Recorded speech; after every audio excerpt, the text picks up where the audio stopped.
लोग क्या कहेंगे? दोस्तों, लोगों की बातों पर ध्यान मत दो। जितने लोग हैं उतनी बातें होती रहेंगी और हम इस दुनिया में सभी को खुश नहीं कर सकते हैं। आप अपने आज में खुश रहो, अपने प्रेजेंट टाइम्स में खुश रहो। आइए इसे एक छोटी सी कहानी के माध्यम से समझते हैं। यह कहानी एक राज्य में रहने वाले एक बूढ़े व्यक्ति और उसके बेटे के बारे में है, जो जंगल की लकड़ी को बेचकर अपने जीवन का गुजारा करता था। उसका एक लोअता बेटा था। उसका बेटा सेना में जाता था और वह दोनों काफी गरीब थे। लेकिन वह जो बूढ़ा आदमी था, वह अपनी अजीब बातों और अपने सफेद घोड़े के लिए जाना जाता था। बूढ़े व्यक्ति के पास एक बहुत ही सुंदर सफेद घोड़ा था और पूरे राज्य में, आसपास के राज्यों में भी इतना सुंदर घोड़ा किसी के पास भी नहीं था, जिसके कारण राजा भी उस बूढ़े व्यक्ति से ईर्ष्या करता था। कई अमीर लोगों ने उस घोड़े को खरीदने की कोशिश की। राजा ने भी कई बार सोने के सिक्कों का दाम लगाया, लेकिन वह बूढ़ा आदमी किसी के भी लालच में नहीं आया। वह बूढ़ा व्यक्ति हर किसी से यही बात कहता था कि यह सिर्फ घोड़ा नहीं है, यह मेरे परिवार का एक सदस्य है। यह कोई संपत्ति नहीं है। मैं पैसे के लालच में आकर अपने परिवार के सदस्य को कभी नहीं बेच सकता। रात का समय हो गया था और वह बूढ़ा आदमी और उसका बेटा दोनों ने खाना खाने के बाद वह लड़का सो गया और उसके पिताजी धोंडे को सारा डाल के अपने घर के बाहर अपने बिस्तर पर सो गए। अगली सुबह जब वह बूढ़ा आदमी अस्तबल में घोड़े को लेने गया, तो बूढ़े आदमी ने देखा कि घोड़ा अस्तबल में नहीं है। बूढ़े आदमी ने उस घोड़े की बहुत तलाश की, लोगों से भी पूछताछ की, लेकिन उसका घोड़ा कहीं नहीं मिला। वह बूढ़ा आदमी काफी परेशान हो गया था। उसे लगता था कि उसका घोड़ा किसी ने रात में चोरी कर लिया। कुछ समय बाद यह खबर पूरे राज्य में आग की तरह फैल गई। कई लोग वहां आ गए थे और बातें करने लगे। हमें पहले से ही पता था कि किसी दिन घोड़ा चोरी हो जाएगा। ये बूढ़ा आदमी बहुत गरीब और कमजोर है। वह ऐसे अनमोल घोड़े की रक्षा कैसे कर सकता है? ऊन भीड़ में से एक आदमी ने हंसते हुए कहा, घोड़े के जाने जा सदमा आप बर्दाश्त नहीं कर सकते। आपको बहुत दुख हुआ है। वह घोड़े इकलौता आपके कमाई जा जरिया था। आपका इससे बुरा भाग्य और क्या हो सकता है? अगर आप घोड़े को पहले ही राजा को बेच देते तो आपको अच्छी रकम मिल जाती और आप अपना बुढ़ापा आराम से गुजारते। बूढ़े व्यक्ति ने किसी की बात पर कोई जवाब नहीं दिया। उसने बस इतना ही कहा, जो कुछ भी है सब ठीक है। सच तो सिर्फ इतना है कि घोड़ा अस्तबल में नहीं है। बाकी जो होगा देखा जाएगा। इस घटना के करीब 2 महीने के बाद रात को वह बूढ़ा आदमी अकेला अपने घर के दरवाजे पे बैठा था। तभी अचानक रात को घोड़ा वापस आ गया। घोड़े को वापस देखकर वह बूढ़ा आदमी बहुत खुश था। उसने सोचा कि घोड़ा चोरी नहीं हुआ था, वह जंगल में भाग गया था। लेकिन आश्चर्य की बात यह थी कि घोड़े के साथ उस नस्ल के 15 और घोड़े आ गए थे। फिर अगली सुबह यह खबर पूरे राज्य में जंगल की आग की तरह फैलने लगी। लोग इकट्ठा होने लगे और उस बूढ़े व्यक्ति से बोले, आप सही थे। घोड़े का जाना कोई दुर्भाग्य नहीं था। यह तो आपके लिए एक वरदान साबित हुआ है। आपके पास अभी एक नहीं 15 और घोड़े हैं। आपकी किस्मत अब बदल चुकी है। अब आप घोड़ों के व्यापारी बन सकते हैं। वह बूढ़ा आदमी शांत रहा और बोला, सच तो यह है कि घोड़े के साथ 15 और घोड़े आ गए हैं। जो कुछ भी है सब ठीक है। आगे जो होगा देखा जाएगा। उस बूढ़े व्यक्ति के बेटे ने जंगली घोड़ों को वश में करना सीखना शुरू किया। लेकिन घोड़े जंगली थे तो जल्दी वश में नहीं आ रहे थे।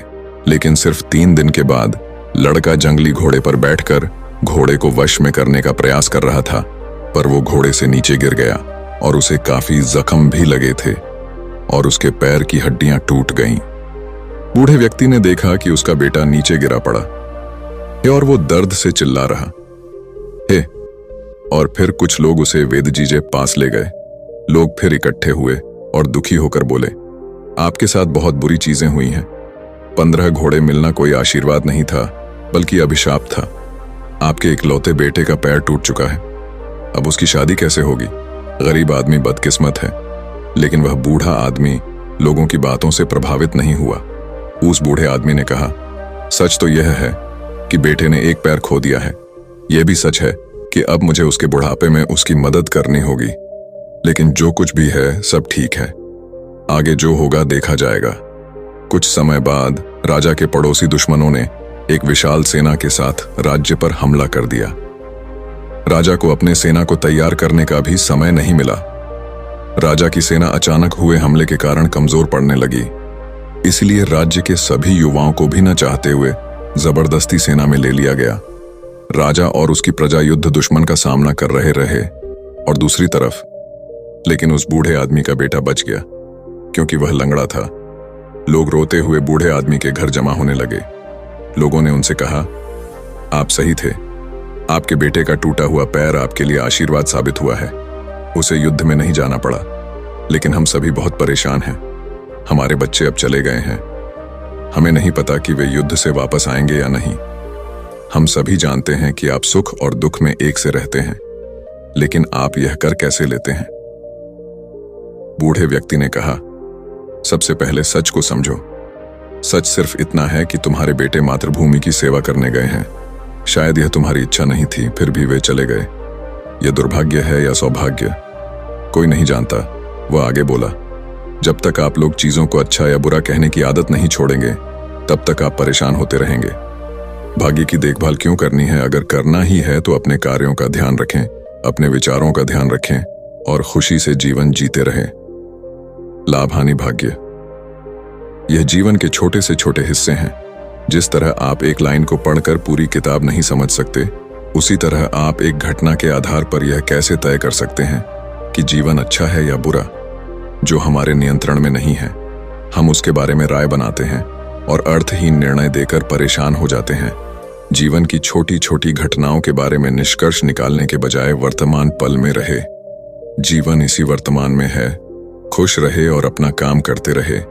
आपको इस बात पर ध्यान देने की जरूरत नहीं है कि लोग क्या कहते हैं, भले ही वे आपके बारे में अच्छा या बुरा बोल रहे हों।